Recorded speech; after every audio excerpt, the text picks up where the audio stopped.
I'm here with the Blade MSR. I'm going to show you how to tune it up, go over some common problems and how to resolve them. First off, we're going to start here with the swash. Sometimes the swash will work its way out of the bearing here in the center. So we are going to use this nifty little tool that comes with your Blade MSR, the red calibration tool. This is the top right here, the long part, and it fits right into the bottom of the main hub here. And just slides in like so, and we're going to hold on to this, put some pressure, pinch the swash plate, pop it back into place, and you're good to go. You can remove the calibration tool. We also want to check this pin back here. Sometimes this pin will jump out of the guides and won't fly at all. It will fly, but not very well. So you always want to check this pin back here. Next thing you want to do, check for any play in the main gear, up and down. You can kind of take this main gear and try to wiggle it up and down. If you have any play, it'll cause a lot of problems up here in the head. So you can hold it here, give it some throttle, you can watch it, and if it moves up and down, you want to hold on to the top here, hold on to the main gear, gently press it up until there's no more play, and make sure that the blades spin freely, that there's no resistance. Maybe about a hair's distance in between the main gear and the frame there. Next thing you want to check is that the blades are nice and floppy.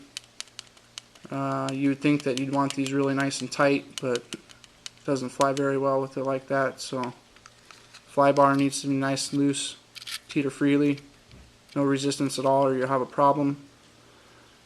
Sometimes after a hard crash, you'll get a little white or a grayish line up here with a bent blade grip, and it'll cause your blade tracking to go out of alignment, which will cause a problem. So always check the blade tracking here by checking the very leading edge of the blade tips, and make sure that they're nice and even, that you don't have the ghost image.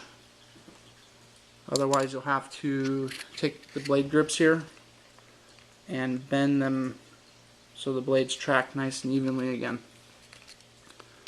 Next thing you want to look for is any play in the main hub up here. Sometimes the screw up here will start to wear out the hole. It'll make it a little bit bigger than it should be. And what happens is your main hub will start to wiggle back and forth up here. You can grab your main gear down here and hold your main hub and try to wiggle it. If you have any play, you'll probably have to replace your main shaft. Next thing is your tail rotor. If you hear a weird buzz like this,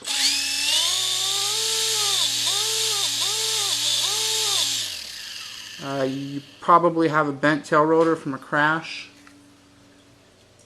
So I'm going to put a new one on here.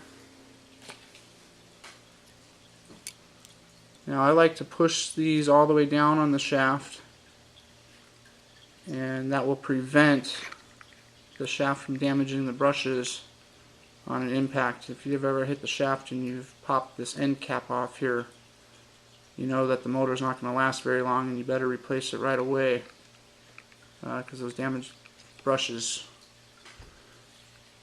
don't last very long. So here we go. So back to normal.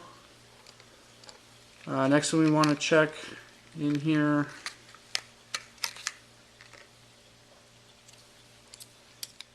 is that our motor connections are nice and tight. Sometimes they'll start to work their way out after a crash. You might get a bend up here in the main motor connection, cause a bad connection, and you might get a spin one way or the other. So you always want to check these connections, especially if you have a spin. Next thing you want to check, lately I've seen this problem come up a lot. These connectors go bad from disconnecting and connecting them so many times.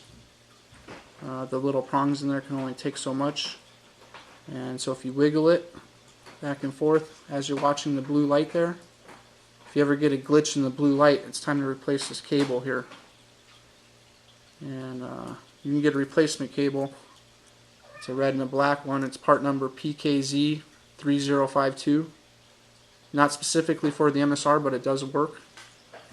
You can usually connect or cut this connector off right here and solder the new cable in right there and heat shrink the wires. Probably work out a little bit better, and at $1.99, a little bit cheaper than replacing the whole 5-in-1. So if you have any glitches and you think your 5-in-1 is bad, you might want to check that first. And maintenance, the only thing I do for maintenance is I have this little brush here. Kind of brush the dirt out of the gear, make sure everything's nice and clean. Sometimes if I have to, I'll take anywhere from 1,000 to 2,000 grit sandpaper and fold it up and gently get in there and work it out. If you ever have a stuck servo, or a servo's making a loud noise, chances are that you have a piece of dirt stuck in here, or maybe one of the teeth is bent or broken.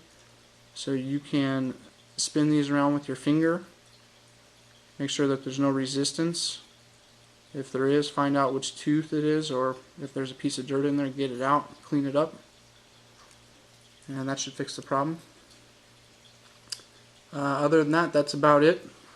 Hope that was of some help to you, and hope you like the MSR.